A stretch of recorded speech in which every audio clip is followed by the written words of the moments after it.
Hello buddies, welcome back. ಇವತ್ತು ನಾನು ಬೆಳಗ್ಗೆ ದೋಸೆ ಮತ್ತು ಟೀನ ಕುಡಿಯೋಣ ಅಂತಂದ್ಬಿಟ್ಟು ಇವಳಿಗೆ ಹೇಳ್ದೆ, ಟೀ ಮಾಡಿಕೊಟ್ಲು. ಅದನ್ನೆರಡೂ ನಾನು ಮುಗಿಸಿ ಇವಳಿಗೆ ಬಂದುಬಿಟ್ಟು ಸ್ವಲ್ಪ ಹೊತ್ತು ಆಟ ಆಡಿಸ್ತಿದ್ರೆ, ಏನೇ ಆಟ ಆಡಿಸಿದ್ರು ನೋ ರಿಯಾಕ್ಷನ್, ಹೋಗಿ ಮಲ್ಕೊಂಡ್ಬಿಟ್ಲು. ಸರಿ ಅಂತ ಹೇಳ್ಬಿಟ್ಟು ಬೆಡ್ಶೀಟ್ ಹೊಚ್ಚಿಸ್ಬಿಟ್ಟು ನಾನು ಮಲ್ಕೊಂಡೆ ಇವಳ ಜೊತೆ. ತುಂಬ ದಿನ ಆಗಿತ್ತು ಇವಳ ಜೊತೆ ಈ ಥರ ಮಲ್ಕೊಂಡಿದ್ದು. ಆಮೇಲೆ ಎದ್ದು ನೋಡೋ ಅಷ್ಟೊತ್ತಿಗೆ ಜೋರಾಗಿ ಮಳೆ ಬರ್ತಾಯಿತ್ತು. ಮಳೆ ಏನೋ ಚೆನ್ನಾಗಿತ್ತು, ಬಿಸಿ ಬಿಸಿಯಾಗಿ ಏನಾರು ಬೇಕು ಅನ್ನಿಸ್ತಿತ್ತು. ಸೊ ನಮ್ಮ ದೀಪು ಮೇಡಮ್ ಅವರು ನನಗೆ ಟೀ ಮಾಡಿಕೊಡ್ತಾಯಿದ್ರು. ನಾನು ಆ ಟೀನ ಕುಡಿದೆ. ಟೀ ಕುಡಿದಾದ್ಮೇಲೆ ಇನ್ನೂ ಏನಾರು ಬೇಕು ಅನ್ನೋ ಫೀಲ್ ಜಾಸ್ತಿ ಇತ್ತು. ಸೊ ಆಚೆ ಬಂದುಬಿಟ್ಟು ಇಬ್ಬರು ಮಸಾಲೆ ಪುರಿ ತಿಂದ್ವಿ. ಬರ್ತಾ ಮಳೆ ಸ್ವಲ್ಪ ಲೈಟಾಗಿ ನಿಂತಿತ್ತು, ಅದನ್ನ ನೋಡ್ಕೊಂಡು ಬಂದ್ವಿ. ಅದಾಗೋತ್ತಿಗೆ ನನ್ನ ಫ್ರೆಂಡ್ ತುಂಬ ದಿನ ಆದಮೇಲೆ ಮೀಟ್ ಆಗೋಣ ಅಂತ ಹೇಳಿದ್ಲು.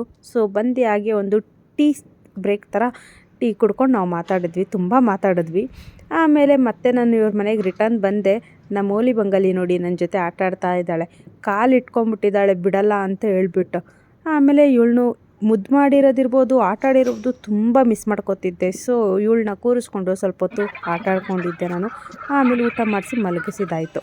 ಆಮೇಲೆ ಈ ಮೂವಿ ನೋಡಿ, ಯಾರಿಗೆಲ್ಲ ಗೊತ್ತಿಲ್ಲ ಅಥವಾ ಯಾರೆಲ್ಲ ಇನ್ನೂ ನೋಡೇ ಇಲ್ಲ ಕಮೆಂಟಲ್ಲಿ ತಿಳಿಸಿ. ಈ ಮೂವಿನ ನಮ್ಮ ದೀಪು ಮೇಡಮ್ ನೋಡಿರಲಿಲ್ವಂತೆ. ನೋಡೋಣ ಅಂತ ಕೂತ್ಕೊಳ್ಳೋ ಅಷ್ಟೊತ್ತಿಗೆ 15 ನಿಮಿಷ ಆಗಿಲ್ಲ, ಅಷ್ಟೊತ್ತಿಗೆ ಮಲ್ಕೊಂಡ್ಬಿಟ್ಟಿದ್ದಾಳೆ.